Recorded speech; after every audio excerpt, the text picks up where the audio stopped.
اور اب خبر یہ ہے کہ شارجہ سے کراچی آنے والے K2 ایئر ویز کے کارگو طیارے کا ملبہ مل گیا ہے۔ پاک بحریہ اور PMSA کا سرچ آپریشن 12 گھنٹے تک جاری رہا۔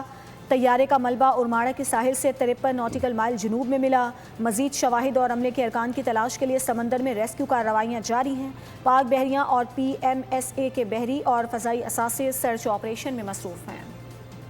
پاک بحریہ اور PMSA کا کامیاب سرچ آپریشن۔ K2 ایئر ویز کے کارگو طیارے کا ملبہ مل گیا۔ کارگو طیارہ شارجہ سے کراچی آ رہا تھا۔ پاک بحریہ اور PMSA کا سرچ آپریشن 12 گھنٹے جاری رہا۔ طیارے کا ملبہ ارماڑہ کے ساحل سے 53 ناٹیکل مائل جنوب میں ملا۔ مزید شواہد اور عملے کے ارکان کی تلاشی کے لیے سمندر میں ریسکیو کارروائیاں جاری ہے۔